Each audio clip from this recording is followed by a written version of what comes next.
પ્રેમ સંબંધના મનદુખે અમરેલી જિલ્લાના રાજુલા તાલુકાના ભાક્ષી ગામમાં એક યુવક પર જીવલેણ હુમલો થયો હતો।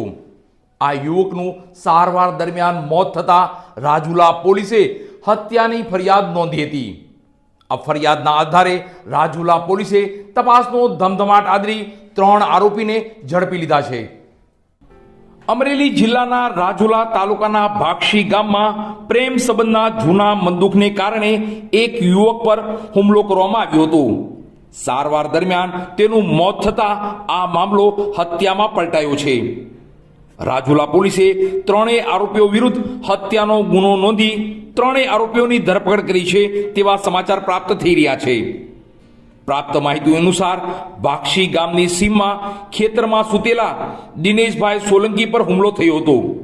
ગંભીર ઈજાઓને કારણે તેમને હોસ્પિટલ દાખલ કરવામાં આવ્યા હતા, જ્યાં સારવાર દરમિયાન દિનેશભાઈનું મોત નીપજ્યું હતું।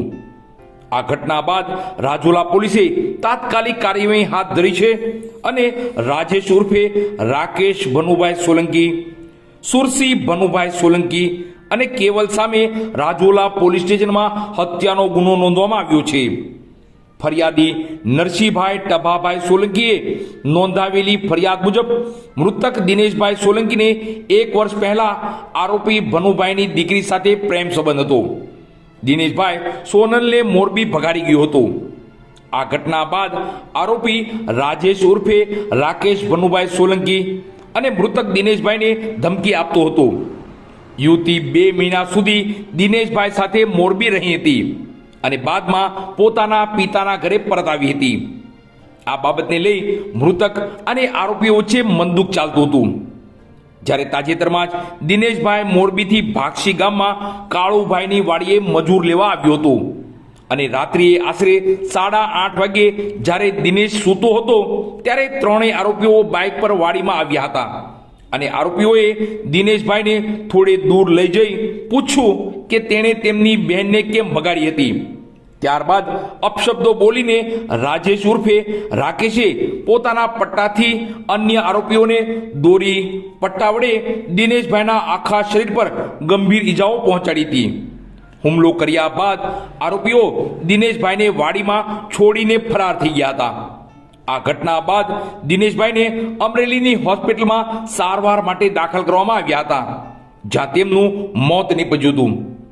રાજુલા પીઆઈ વિજય કાલોદરાએ આ મામલે તપાસનો ધમધમાટ શરૂ કર્યો છે અને 3 આરોપીની ધરપકડ કરવામાં આવી।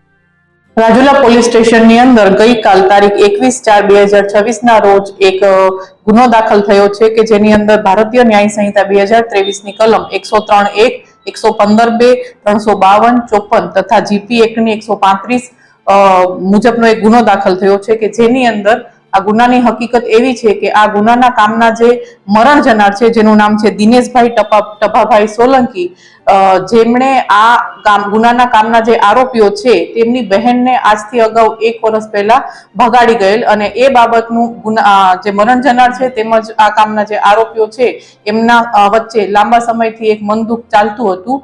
તો અહીંયા તારીખ 18 ના રોજ જે મરણ જનાર જે દિનેશભાઈ છે એ મોરબી મુકામથી ભાક્ષી ગામે આવેલ જે બાબતનું ધ્યાન રાખી આ કામના જે આરોપીઓ છે એ આ કામના જે સાહેદ કાળુભાઈ જે છે જેની સાથે આ દિનેશભાઈ બેઠા હતા તે દરમિયાન રાત્રિના આશરે 9:30 વાગે આ ગુનાના કામના જે આરોપીઓ છે ત્યાં જાય છે અને આ દિનેશભાઈને પોતાની સાથે લઈ જઈ ત્યાંથી આશરે 100 મીટર દૂર વાડીના કાચા રસ્તે પોતાના પટ્ટા તેમજ રાંઢવા વડે ખૂબ જ માર મારે છે અને ખૂબ જ જીવલેણ ઈજાઓ પહોંચાડે છે।